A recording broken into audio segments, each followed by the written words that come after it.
Hello and welcome to Oakville Matters. We're talking today about Seniors Month. It makes me wonder how they decide what month is what, because this is also Pride Month, Indigenous Month, Filipino Month, and Parks and Recreation Month. Parks and Recreation, that's a TV show that my kids want me to watch. Um, joining us today to talk about Seniors Month are three people who are expert in how we serve seniors in Oakville. Danica Bernard, who's the manager of program development at the Oakville Public Library. Anita Weiseneter, who is the supervisor of recreation at Queen Elizabeth Park Community and Cultural Center. QEP is the town's single most popular facility. It has the highest number of visitors of all of our facilities. It, it blows everybody else off the charts. And Julie Pennell, who's the recreation coordinator for senior services at the Sir John Colburn Senior Center Recreation and Culture Department. Now, let's start with Julie, simply because I have this sense that the Colburn Senior Center is one of the centers of senior life in Oakville, and it's certainly one of the town's oldest and dearest facilities. So, Julie, what are you planning? Well, thank you. We have had an incredibly busy year considering the pandemic. And one of the things that we are most proud about is our Without Walls program. And what we were able to do right at the start of the pandemic was switch our programming from in-person to telephone. And we did that because we do know that so many of our population that we serve don't always have access to internet, computer, Wi-Fi, that kind of thing. So we offer a daily telephone program where seniors interact together and with staff as well as with guests. It's an amazing program. We saw over 2,500 callers last year from June to December for programs such as chair yoga, table topics, guest speakers, including health practitioners, Halton Conservation. We have a travel talk every Monday, meditation. It's really an amazing program and we're very, very proud of it. And the members that call, they have become friends on the telephone. It's really an amazing thing to be witness to. So, is this like, I'm thinking of when my daughters were in high school, they would get on the phone and they knew how to chain a bunch of phone calls together. And I swear, they had friends at every high school in town, and they'd all be on these group chats. Is that what this is?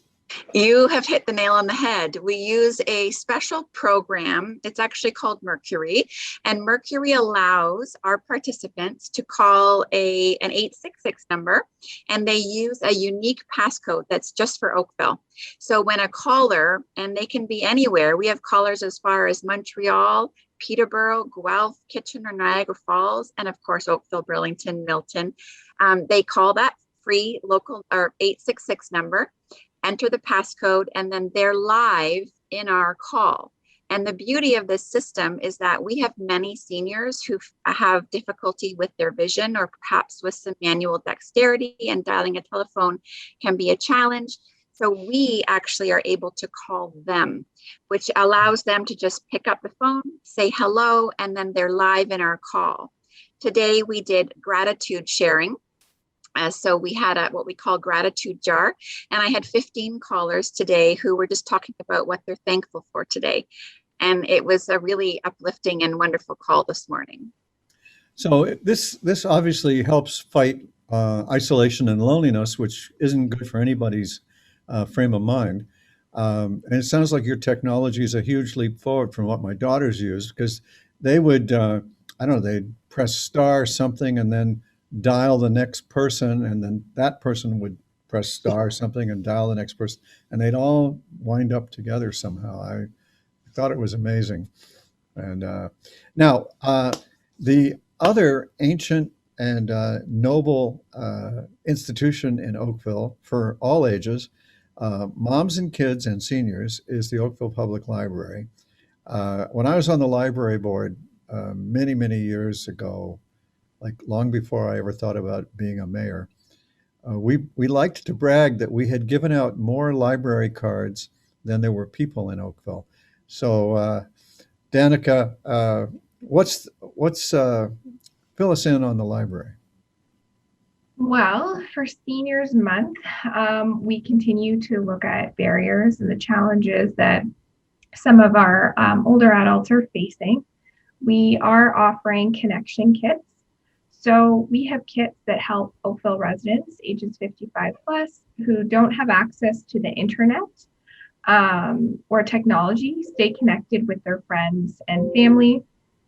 These connection kits include like your Wi-Fi hotspot and either an accessible tablet that you could use for programming or for reading books and enjoying stories. Um, so that reduces the barriers. We also have a lineup of programs, a lot of partnership programs with the town of Oakville that includes gentle stretching and cooking, um, as well as our traditional programs like our book clubs and discussion groups that are accessed either virtually or by phone. So, Anita, QEP is normally our busiest place. It's full of people. And for Mhm. the last year and a half or so, it's got to have been just echoing empty corridors for most of that time. I mean, how have you borne up? Or are you working from home with nobody Um, there? we're doing a combination. It is very echoey. The hallways are empty, and often we stand at one end of the hallway and look down and imagine what it was like even a year ago, full of activity. So we work between home and coming into the office and maintaining our distance and following all the guidelines that we need to stay safe. But it has been very different, but we've been fortunate in that we're able to offer some program virtually and for our seniors and all other ages, but it's been a great way to maintain that social connection that everyone actually really needs for their overall well-being and mental health and just quality of life. So now, one theme in your remarks is this uh, trying to give services to people who don't have the internet, because been an assumption during the pandemic that, well, we'll put everybody on the internet, but it turns out not everybody has it. Do we have a handle on how many people don't have the internet, or do we, or is that something we can't figure out? Julie might be able to address that in terms of some of the initiatives that she's running through Sir John Colborne Center. I think just from my little involvement with some of the non-virtual based programmings, there's pretty good attendance compared to maybe some of the virtual. And there's probably some barriers to virtual, but we're all learning together. And eventually it's been getting better over the years, learning the technology and what happens if we freeze and so on, and participants get frustrated. But we do have an active number of seniors that will participate in our virtual programmings, whether it's senior focused, all ages, or adult. So unfortunately, I don't have a number, but maybe we're able to access that. It'll be interesting to know. Well, Julie, do you have an identifier? Like, you talked about your telephone hookup. Presumably, those people don't have internet, and that's why you're using the phone, or they're using the phone by choice. I would say it's a bit of both. Now, we do have a large number of people that we call in every day to help avoid any accessibility issues. Again, as I mentioned, vision or manual dexterity, perhaps. And then there are those that call in simply because they want to learn or talk or engage in that particular program. We have identified a number of our senior centers members specifically, that don't have access to a device or access to Wi-Fi. So we have worked with the library. We've also worked with some of the retirement residences and our long-term care facilities to try and find ways to bring our virtual programming into their locations by having a centralized television or computer hookup when it was safe to do so. If we could have maybe 3 to 5 people in a community room with our program playing for a larger audience, being 3 to 5 people approximately. So I don't know, Mayor Burton, that I have a specific number, but I do know that those without access or the knowledge to access have been particularly impacted. by the programs that they're missing in person. So we do still offer some telephone, just one-to-one telephone calls, because not everybody is wanting to use the conference line all the time. So while it's available, we still do make some old-fashioned telephone calls just for a chat and a visit. Yeah, I wonder, this all makes me wonder if we should explore some kind of free public Wi-Fi. The logistics of that make my brain kind of curl up in a corner and want to like turn out the lights, but maybe it could be solved. What about? I wanted to compliment. I don't know who to compliment. I've seen some really interesting town programming on cooking and exercising and stress reduction on YouTube on the town's channel. I I wonder if it's probably news to a lot of people that we have a channel. You can also find council meetings on that channel. Uh, uh, is the which of you is, if any of you, has anything to do with that television programming? And Anita, may I jump in there? Danica, Absolutely. is that Sure. okay? I was just going to mention, Mayor Burton, that as part of the community development team, they are offering free virtual programs every day, and they have been for, goodness, almost a year. So they are done on Zoom and then uploaded for future viewing. That way we can, as you mentioned, expand our audience base. But the Colburn Senior Center also has pivoted our special event programming.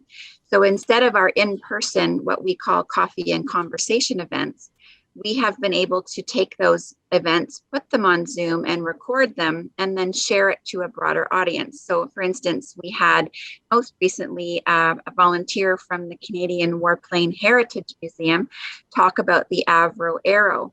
And we had over 75 participants join us for that talk. And then, of course, we posted it to YouTube and it gets a much broader audience. So we're very excited about that program having had such great success. Oh yeah, the Avro Arrow. I remember the model they shot into the lake and lost got found in recent memory. I was, yeah, apparently the depths of Lake Ontario are not as deep as we thought. Now at the library, Danica, this is a month where I understand you got a lot of. I mean, I made lighthearted remarks about how many months this month has. You know, Pride Month, Indigenous Month, Filipino Month, Parks and Rec, or Rec and Parks, whatever it is. Do you have special programming for each of those? And I mean, I raised the Pride flag this morning symbolically at Town Hall, and I think our Pride crosswalks are going to be unveiled. Is that the right word? On June 19th, which is Pride Day. But all these observational months must be programming opportunities for you. They absolutely are. We are celebrating Pride Month, National Indigenous History Month, and National Indigenous Day through our upcoming initiatives and programs. And we're also raising the flag, the Pride and Trans flag, at all the library branches.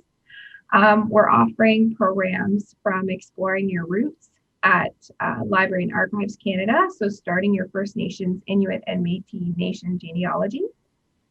And we're also offering a unique story time in support of the LGBTQ2S+ community with Faye and Fluffy, so I'm excited for that virtually.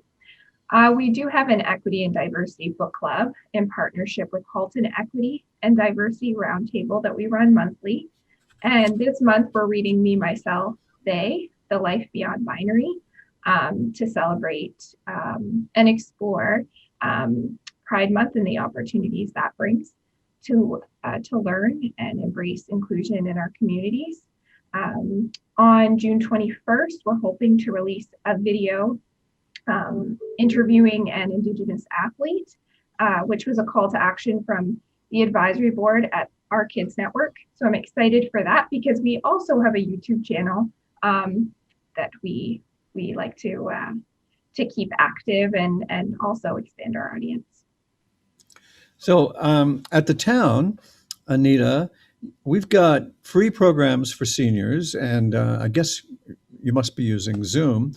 But one of the things that caught my eye was you have programs that have a fee, and the one that really tickled my fancy was watercolors. So is this to learn to paint, or and you need a qualified instructor? How does this work? Yeah, so you are correct. We have monetized programs that are senior focused, and watercolor is a painting program, and it is taught by one of our instructors, our part-time instructors at QEP, I believe on Fridays. And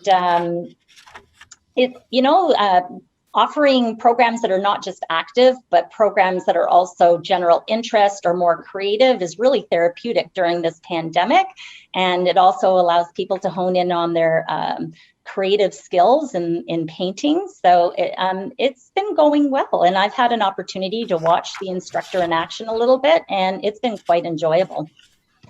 But we also offer other paid programs, but that's just one of oh, well, this is a chance to pitch them. Maybe you'll get a customer.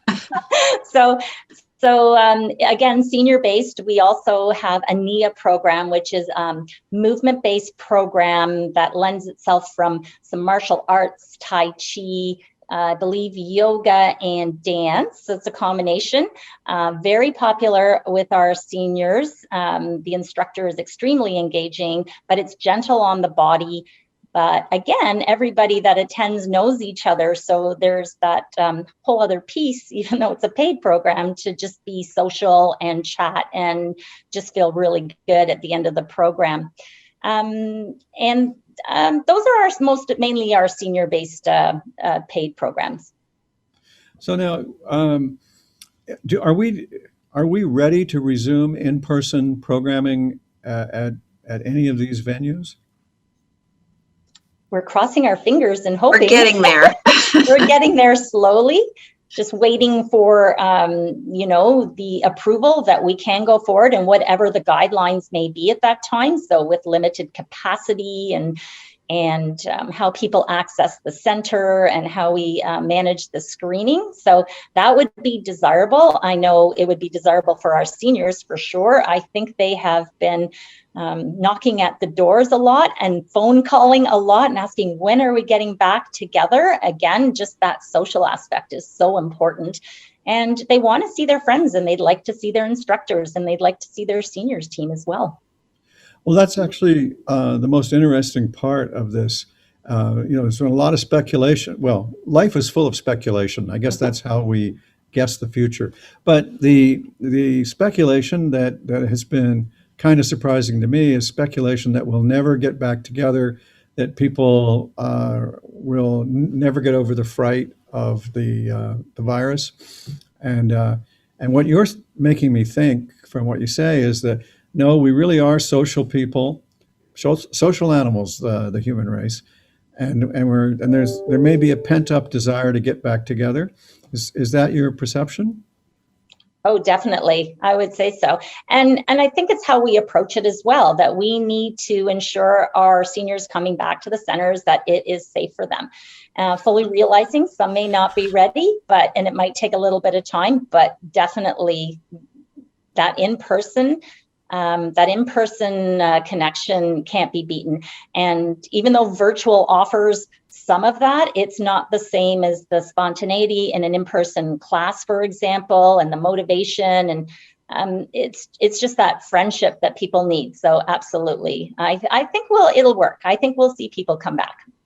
So when in-person programming has been permitted, because there was a period between waves, what were those precautions?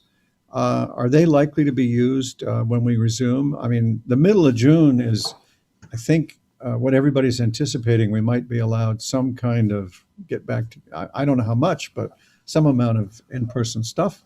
Will you be reviving or resuming those safeguards? Absolutely.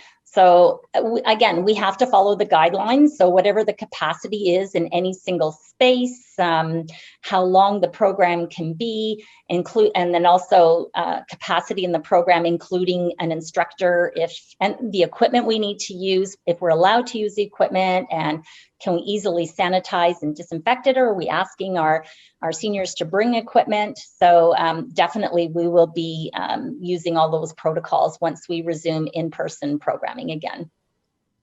And what about the library? What are your plans for resumption of service? Well, right now we have contactless pickup for materials, and we can allow for accessing computers. But we're looking forward to step 2 when we can actually open our doors and let people in to browse the shelves. And I'm hoping then we can also start with some outdoor programming. We had a group do some outdoor book clubs, and we're actually looking to do some outdoor family story time, because our youngest audience has missed us too. So fingers crossed, we're planning and working at that to be out at the parks in the community and be reconnecting with our customers. How, you piqued my curiosity. I have to ask, how does an outdoor book club work? It's actually a bring your own lawn chair, and you can have coffee, and well, I guess not with the masks, but you can have your coffee ahead of time and come with your masks and sit with your lawn chair distance and talk about books. We were lucky to partner also again with the town of Oakville and use some of the outdoor space at the museum for a historical book club, which really set the scene. And we had a dedicated following when we were able to offer that. So if that works, would a book walk work as well?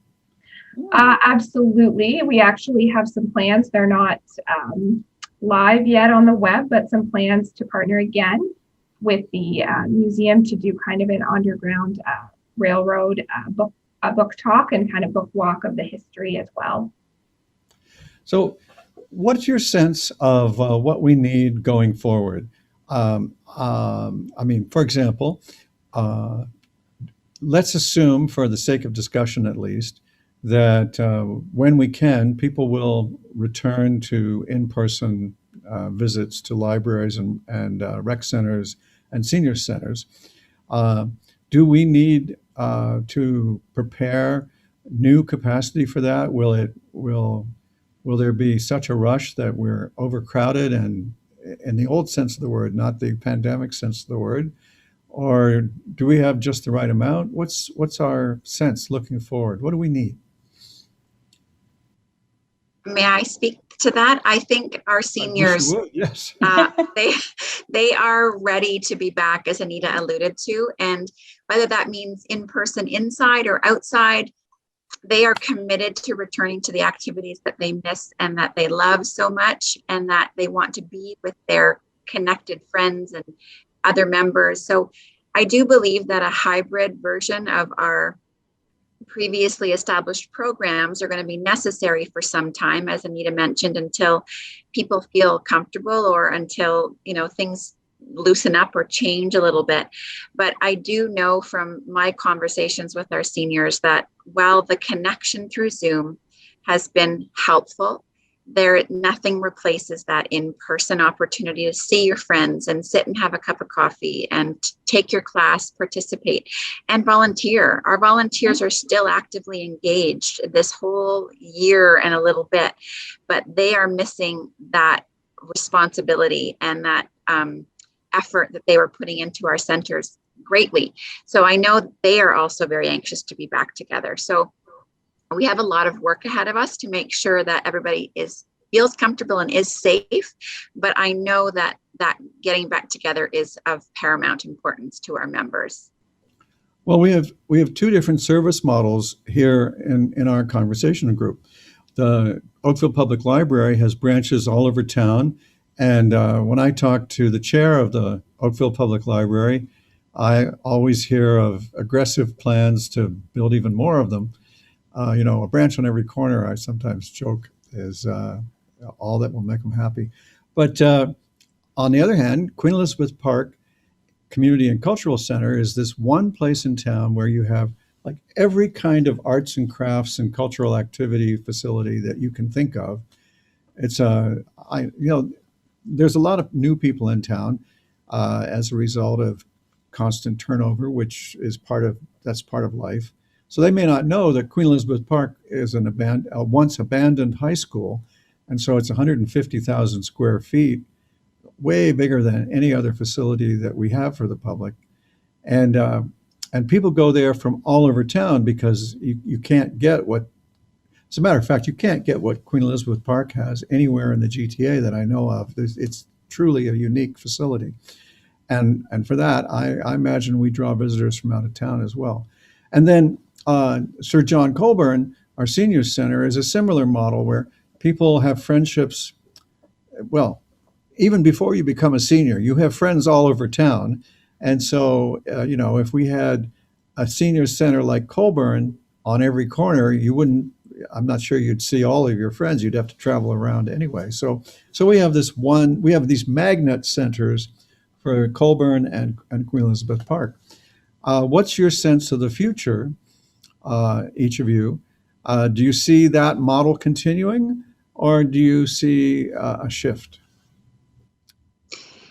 For me, I see our center returning to the vibrant, busy hub that it once was, as we are safely able to do so. As I said, our members and patrons are so committed to our building and the services that happen within our building and how we reach our community, that I know that they are just chomping at the bit to get back here to what they know and love.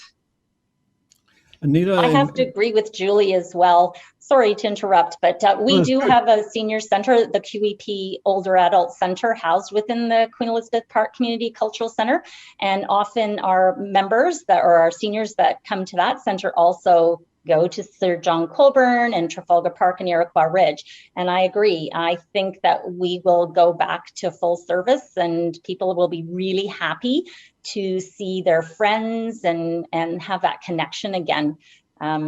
So yeah, that's my thought in the future, how we're going to work.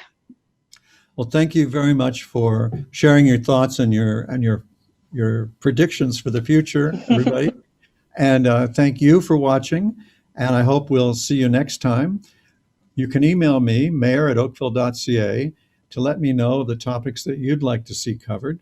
And, as we come out of the pandemic, we're focused on how can we have the best possible recovery. And I would really appreciate hearing from you what you think our community needs. So until we see you next time, thanks for watching.